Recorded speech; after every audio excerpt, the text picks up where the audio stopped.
یا ان کی مثال میں کسی ہے کہ آسمان سے برس رہا ہو اور اس میں اندھیرے پر اندھیرا چھا رہا ہو اور بادل گرج رہا ہو اور بجلی کوند رہی ہو تو یہ کڑک سے ڈر کر موت کے خوف سے کانوں میں انگلیاں دے لے. اور اللہ کافروں کو ہر طرف سے گھیرے ہوئے ہے. قریب ہے کہ بجلی کی چمک ان کی آنکھوں کی بصارت کو اچک لے جائے. جب بجلی چمکتی اور ان پر روشنی ڈالتی ہے تو اس میں چل پڑتے ہیں، اور جب اندھیرا ہو جاتا ہے تو کھڑے کے کھڑے رہ جاتی ہیں. اور اگر اللہ چاہتا تو ان کے کانوں کی سنوائی اور آنکھوں کی بینائی دونوں کو زائل کر دیتا. بلا شبہ اللہ ہر چیز پر قادر ہے. لوگو، اپنے پروردگار کی عبادت کرو جس نے تم کو اور تم سے پہلے لوگوں کو پیدا کیا تاکہ تم اس کے عذاب سے بچو. جس نے تمہارے لیے زمین کو بچھونا اور آسمان کو چھت بنایا اور آسمان سے مے برسا کر تمہارے کھانے کے لیے انواع و اقسام کے میوے پیدا کیے. بس کسی کو اللہ کا ہمسر نہ بناؤ، اور تم جانتے تو ہو. اور اگر تم کو اس کتاب میں جو ہم نے اپنے بندے پر نازل فرمائی ہے کچھ شک ہو تو اسی طرح کی ایک صورت تم بھی بنا لاؤ، اور اللہ کے سوا جو تمہارے مددگار ہوں ان کو بھی بلا لو اگر تم سچے ہو.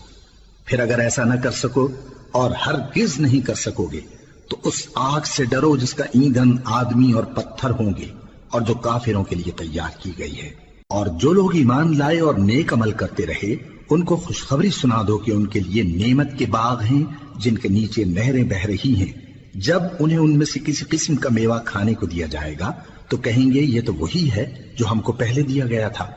اور ان کو ایک دوسرے کے ہم شکل میوے دیے جائیں گے، اور وہاں ان کے لیے پاک بیویاں ہوں گی اور وہ بہشتوں میں ہمیشہ رہیں گے. اللہ اس بات سے آر نہیں کرتا کہ مچھر یا اس سے بڑھ کر کسی چیز مثلا مکھی مکڑی وغیرہ کی مثال بیان فرمائے. اب جو مومن ہیں وہ یقین کرتے ہیں کہ وہ ان کے پروردگار کی طرف سے سچ ہے، اور جو کافر ہیں وہ کہتے ہیں کہ اس مثال سے اللہ کی مراد ہی کیا ہے.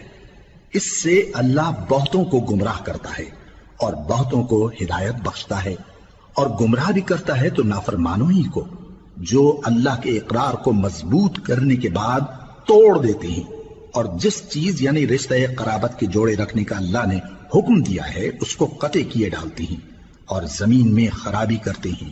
یہی لوگ نقصان اٹھانے والے ہیں. کافرو، تم اللہ سے کیوں کر منکر ہو سکتے ہو؟ جس حال میں کہ تم بے جان تھے تو اس نے تم کو جان بخشی، پھر وہی تم کو مارتا ہے، پھر وہی تم کو زندہ کرے گا، پھر تم اسی کی طرف لوٹائے جاؤ گے.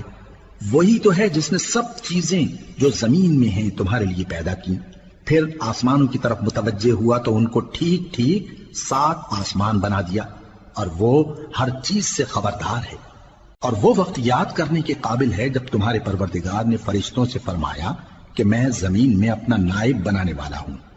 انہوں نے کہا کیا تو اس میں ایسے شخص کو نائب بنانا چاہتا ہے جو خرابیاں کرے اور کچھ تو خون کرتا پھرے؟ اور ہم تیری تعریف کے ساتھ تسبیح و تقدیس کرتے رہتے ہیں. فرمایا میں وہ باتیں جانتا ہوں جو تم نہیں جانتے. اور اس نے آدم کو سب چیزوں کے نام سکھائے، پھر ان کو فرشتوں کے سامنے کیا اور فرمایا کہ اگر سچے ہو تو مجھے ان کے نام بتاؤ. انہوں نے کہا تو پاک ہے، جتنا علم تو نے ہمیں بخشا ہے اس کے سوا ہمیں کچھ معلوم نہیں، بے شک تو دانا ہے، حکمت والا ہے. تب اللہ نے آدم کو حکم دیا کہ آدم تم ان کو ان چیزوں کے نام بتاؤ.